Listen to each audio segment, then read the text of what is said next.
Learned hopefulness isn't just a made-up, self-helpy, feel-good phrase. It's backed by science. Our future expectations of life are based mostly on our prior experiences.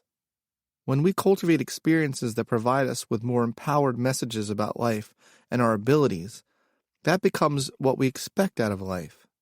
In other words, much like a weather forecast, we can reprogram our expectations about what weather to expect from the world. This concept is important, so let's look at it in a bit more detail.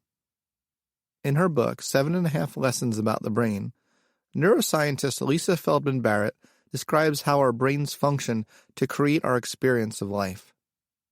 Most of us believe that the brain is like a reporter. It takes in the information from our senses and uses that input to tell us what's going on in the world around us. But that's not how things really work. Let's look at an example to see what actually happens. Say you're out hiking and you look out across the landscape and see a large lump way off in the distance. It's a rock, your brain reports. Then, however, the rock moves. Realizing its error, your brain starts to look for other possibilities, and it does this primarily by scanning your past experiences, or more accurately, what it thinks your past experiences were.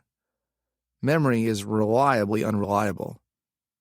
Once while out hiking as a child, you saw a bear. It's a bear! Your heart races. Then the bear shifts position, and you realize it's not large enough to be a bear. Finally, you land on the correct answer. It's a hirsute hiker, a human with a rather impressive beard. As you get closer, you also see a red and white checked blanket. It's a human having a picnic. So if the brain is a reporter, it's not a particularly good one. For one, it likes to turn in its stories before they're fact-checked. It's also not great about attribution.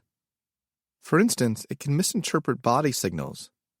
Like if your body feels a lack of energy, the brain might hastily announce, "We're hungry, give us food."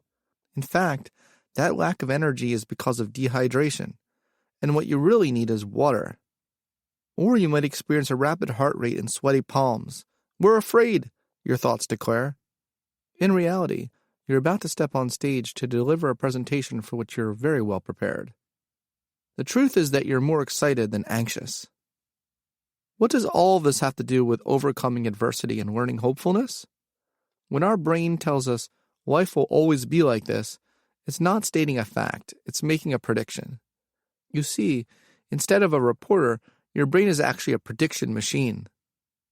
Let's say you grew up in a highly unstable and unpredictable environment, in which case your brain may be sculpted to forecast a life of instability.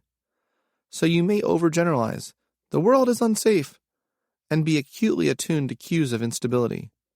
Coupled with this, your brain might ignore all the good things happening around you, including important contextual information to tell you what's really going on. Here's something that's really important to understand. Fear learning and fear unlearning happen in separate parts of the brain. Fear is automatically learned, and fear must be actively unlearned. We have to choose a different way of living, and we can start by taking responsibility for the fact that unlearning fear or any past patterns can take a lot of inner work. Now, many of us equate the notion of responsibility with saying it's our fault, but that's not what I mean. As Barrett astutely explains, sometimes we're responsible for things not because they're our fault, but because we're the only ones who can change them.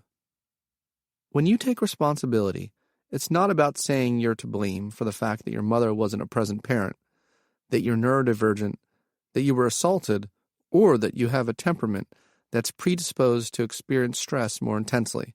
We'll talk about that more in a moment. It's about saying, "This is the hand I've been dealt, and I'm going to play it out. I'm going to make active, intentional choices about how I engage with life." Again, I don't want to make it sound like taking control of your life is a small or simple thing.